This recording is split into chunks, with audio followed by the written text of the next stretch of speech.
तो चलिए बेटे, आज हम प्रॉब्लम नंबर 2 लेकर आए हैं हमारी आरबीटी सीरीज़ की। यहाँ पे क्वेश्चन जो है ना, बहुत ही स्टैंडर्ड क्वेश्चन है। ये मेंस में पूछना बहुत आसान है। एडवांस में भी ऐसे क्वेश्चंस आ सकते हैं, लेकिन किसी बड़े क्वेश्चन का एक छोटा पार्ट। क्वेश्चन ना कॉम्बिनेशन है कोलिजन और एंगुलर मोमेंटम कंजर्वेशन का। है क्या समझना बेटे, मान लो हमारे पास ना यहाँ पे ये जो ब्लॉक है ना, ये मास m है। ये बेसिकली एक क्यूबिकल ब्लॉक है जिसकी साइड a है। अब ये जो पूरा का पूरा ब्लॉक है ये आगे चल रहा है। एक चीज़ समझिए, रोलिंग का क्वेश्चन है, ब्लॉक है बेटे, रोल नहीं करेगा, ब्लॉक है ना।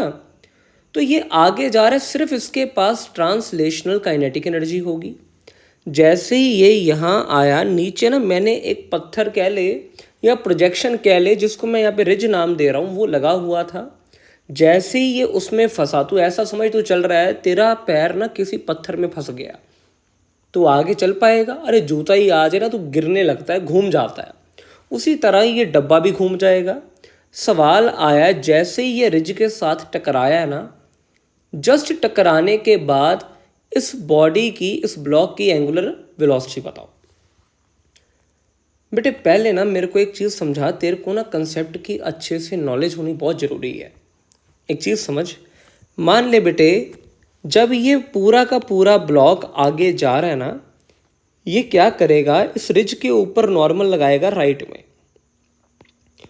और ये जो नॉर्मल आया ये इम्पल्सिव फोर्स होगी, और ये रिज भी इसके ऊपर एक इम्पल्सिव फोर्स लगाएगा पीछे की तरफ। देख मैं तेरे को दिखाता हूँ, एक फोर्स लगेगी इस पे, एक लगेगी इस पे। तेरे को बात समझ आ रही है बेटे? अगली चीज़ समझना, मैं क्या करता हूँ, तेरे को ना एक ट्रिक समझाता हूँ।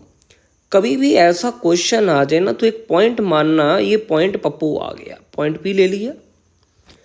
अब एक चीज़ समझ, ये आ गया तेरा इनिशियल केस, ये आ गया फाइनल केस। मैं बोल रहा हूँ टकराने के बाद ये घूम जाएगा ओमेगा से, और मुझे लगता है कि क्लॉकवाइज ही घूमना चाहिए। क्लॉकवाइज क्यों घूमेगा ना, तेरे को उसका भी कारण मैं समझा देता हूँ। अब देख बेटे, वैसे तो तेरा जितना भी तेरी उम्र है, 16-17 साल का एक्सपीरियंस है, क्लॉकवाइज ही घूमना चाहिए, तो समझ रहा है ना। बट मैं मैथमेटिकली भी समझाने की कोशिश करता हूँ। देख बेटे, ये जो पॉइंट पी है ना, ये पॉइंट कितना काम का है, पहले मैं चीज़ समझाता हूँ। कोई फ्रिक्शन तो है नहीं, नीचे लगता बेटे mg, ऊपर लगता नॉर्मल। तो अगर देखे नॉर्मल बराबर शुरू में तो mg आता है, ये तो समझ रहा है ध्यान से। और अगर पॉइंट p के अबाउट टॉर्क देखो, जितनी mg की लगती क्लॉकवाइज, उतनी नॉर्मल की लगती बेटे एंटी क्लॉकवाइज। आई होप बेटे तेरे को ये बात समझ आ रही है। अब बेटे अगली चीज़ समझ, जब ये इसको जाके टकराया है ना, एक चीज़ समझ, मान के चल रहा हूँ ये जो परपेंडिकुलर दूरी है ये बहुत ही ज़्यादा कम है। कम नहीं भी होगी तब भी फर्क नहीं पड़ेगा, बट मैं मान रहा हूँ कम है, ठीक है। जस्ट टकराने वाली बात मैं देख रहा हूँ, ये जो नॉर्मल लगा है, ये जो नॉर्मल लगा है, दोनों ही शायद पॉइंट पी से पास कर जाएंगे। नीचे mg लगेगा, ऊपर नॉर्मल लगेगा, और दोनों के चलते तू समझ रहा है ना, net torque about point P हमेशा जीरो आएगी। और अगर ये बात दुरुस्त है, मैं लिख सकता हूँ initial angular momentum should be equals to final angular momentum. बेटे इन वेक्टर फॉर्म लिखना है। अब देख, अगर इनिशियल एंगुलर मोमेंटम लिखूँ ना, ये जो मास m आया ये रोटेट तो कर नहीं रहा था, तो मैं क्या मान सकता हूँ, ये अगर पॉइंट पप्पू है मेरे पास, ये मास m था, ये आगे जा रहा था, इसका लाइन ऑफ एक्शन तो ये आ गया।